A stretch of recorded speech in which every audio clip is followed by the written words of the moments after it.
August 8th, 2026. At 4 o'clock this morning, just before they left for a 5-week recess, Senate Republicans confirmed Acting Attorney General Todd Blanche to the position of Attorney General of the United States. This makes President Donald J. Trump's personal criminal lawyer the top law enforcement officer of the country. The Attorney General is supposed to be the lawyer for the people of the United States.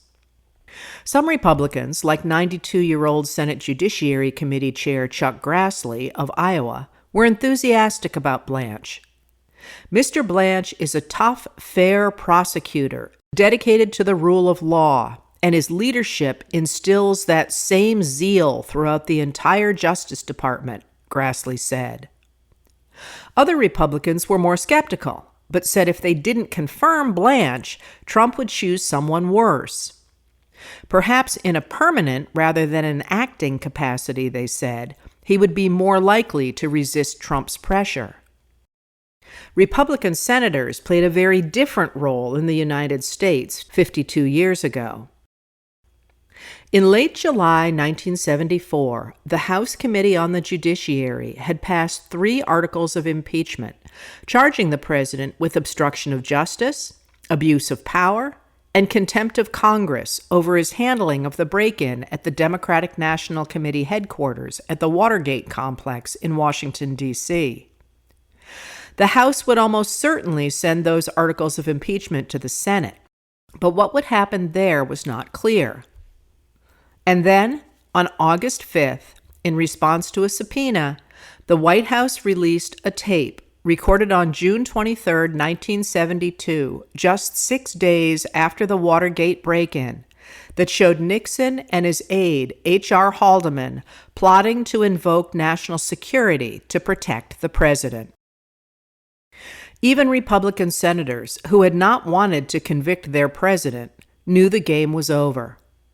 A delegation went to the White House to deliver the news to the president that he must resign or be impeached by the full House and convicted by the Senate. On August 8, 1974, Richard Nixon spoke to the American people to tell them he was resigning the presidency of the United States. Throughout the long and difficult period of Watergate, I have felt it was my duty to persevere, to make every possible effort to complete the term of service to which you elected me, he said.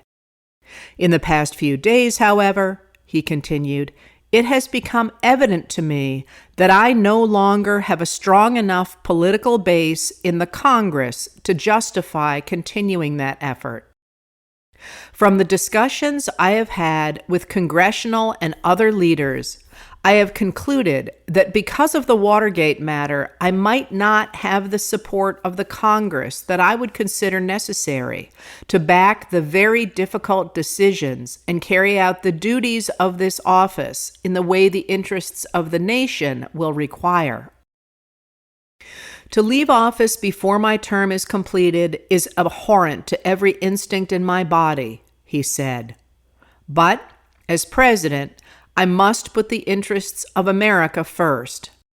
America needs a full-time president and a full-time Congress, particularly at this time with problems we face at home and abroad.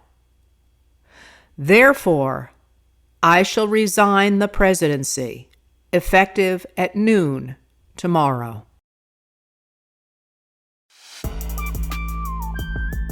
Letters from an American was written and read by Heather Cox Richardson.